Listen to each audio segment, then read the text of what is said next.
Oke, pasti dengan Profesor Kardus. Tak berijazah, tapi jenius. Ya, cahaya. Cahaya merupakan entitas atau objek tercepat di alam semesta ini. Kecepatan kausalitas cahaya adalah kecepatan tertinggi yang mustahil untuk dilampaui, terutama dalam ruang hampa, yang telah ditentukan oleh Tuhan dalam konstanta alami secepat 299.792.458 meter per detik atau 300.000 km per detik. Konstanta cahaya ini bersifat tetap dan tak mungkin dilampaui oleh objek apapun. James Clerk Maxwell telah menghitung secara akurat dalam persamaan gelombang elektromagnetismenya yang merupakan akar kuadrat terbalik dari permeabilitas atau kemampuan suatu medium menahan medan magnet dan permitivitas atau kemampuan medium menahan medan listrik. Perubahan medan listrik menginduksi medan magnet dan perubahan medan magnet menginduksi medan listrik itulah yang menghasilkan osilasi gelombang elektromagnetik yang menyusun cahaya untuk merambat dalam ruang waktu. Tapi tahukah Anda, meski perilaku dualitas gelombang partikel cahaya bersifat konstan di ruang hampa, tapi diketahui ketika merambat dalam sebuah medium, terutama medium-medium yang memiliki kerapatan atom dan molekul yang tinggi, seperti air, kaca, plastik, bahkan kristal atau berlian, cahaya diketahui terukur melambat secara signifikan.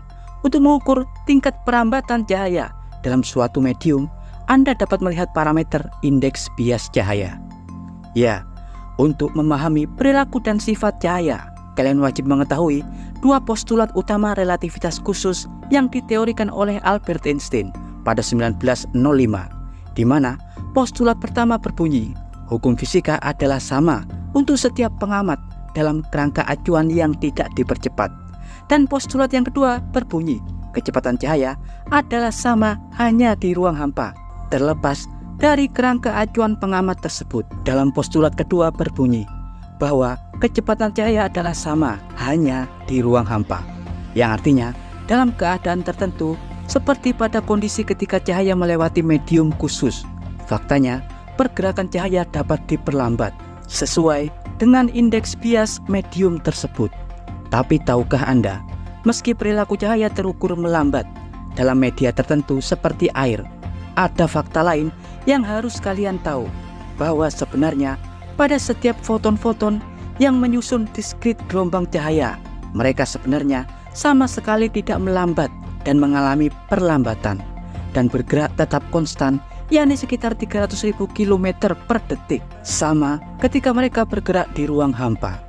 Lantas, jika foton faktanya tidak mengalami perlambatan dalam medium seperti air dan lain-lain, kenapa ya para ilmuwan menyatakan bahwa cahaya melambat pada media khusus seperti air, kaca, berlian, dan lain-lain?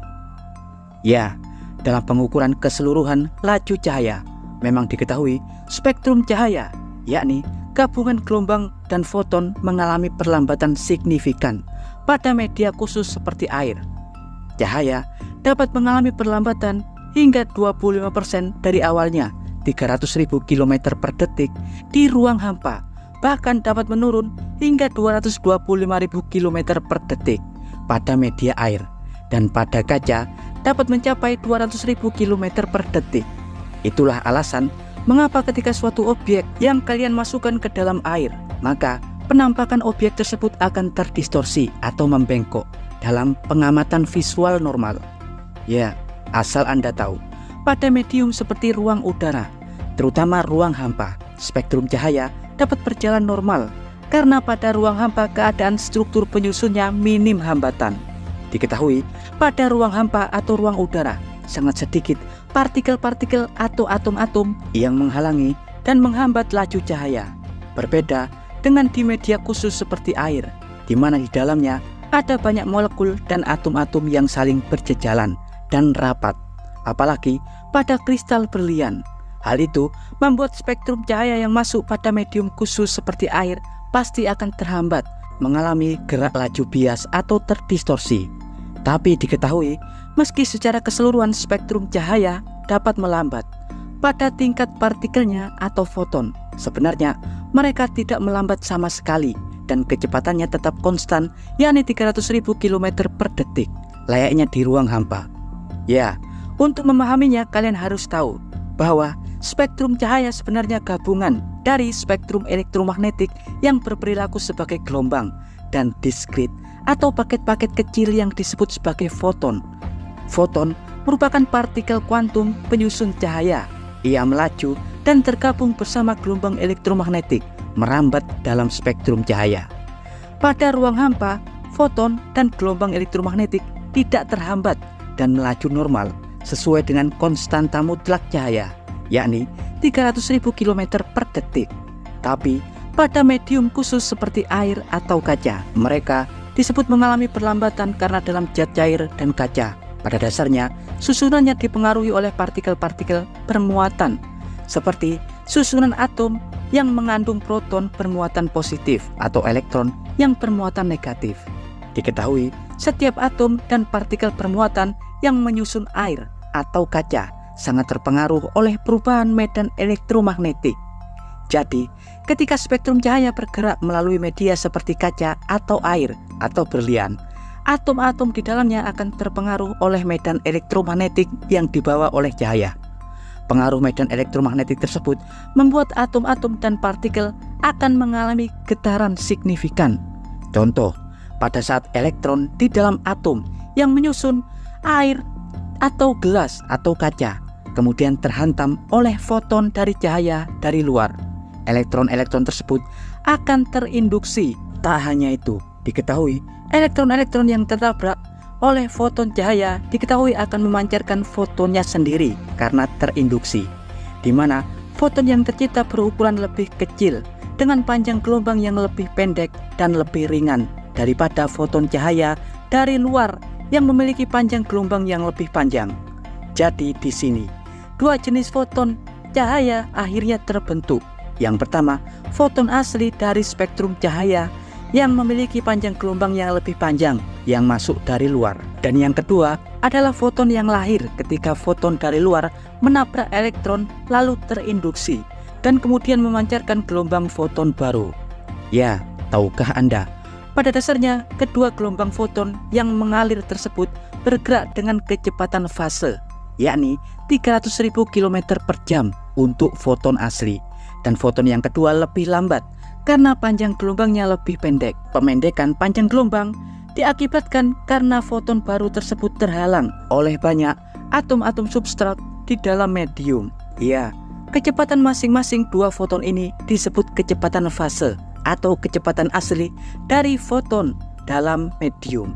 Namun, yang kita lihat dari luar, mengapa cahaya terukur melambat adalah karena yang kita lihat bukanlah kecepatan fase, melainkan group velocity atau kecepatan kelompok. Kecepatan kelompok adalah gabungan dari beberapa kecepatan atau gelombang foton atau kecepatan fase. Jadi, yang kita lihat dari luar adalah gabungan dari dua gelombang foton asli dan foton yang tercipta dari induksi elektron. Gabungan dari dua gelombang foton tersebut merupakan paduan dari gelombang pertama yang bergerak maksimum 300.000 km per detik dan foton yang kedua yang bergerak lebih lambat karena terhalang oleh banyak substrat. Dan jika kedua gelombang foton ini disatukan, hasilnya akan seperti yang kita lihat dari luar, di mana cahaya tak lagi dapat bergerak maksimal karena tercampur oleh foton lain dengan panjang gelombang yang lebih pendek.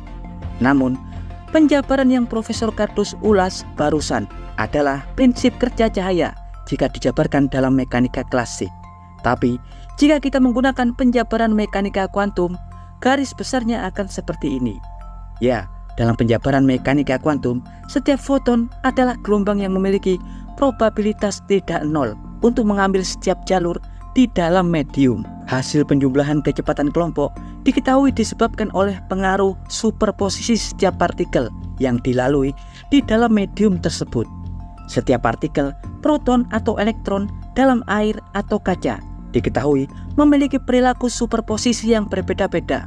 Setiap interaksi foton-foton pada jalurnya di dalam medium akan berbeda-beda tergantung bagaimana superposisi partikel yang dilewati tersebut.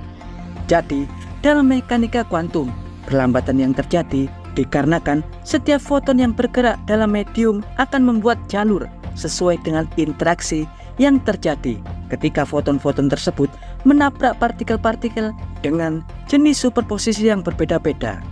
Ya, dan berikut adalah informasi singkat dari Profesor Kardus tentang mekanisme perlambatan cahaya dalam medium tertentu. Jangan lupa ya, like, subscribe, dan tekan tombol lonceng di channel Profesor Kardus. Tak berijasa, tapi jenius. Profesor Kardus dari Max Planck Institute mengabarkan.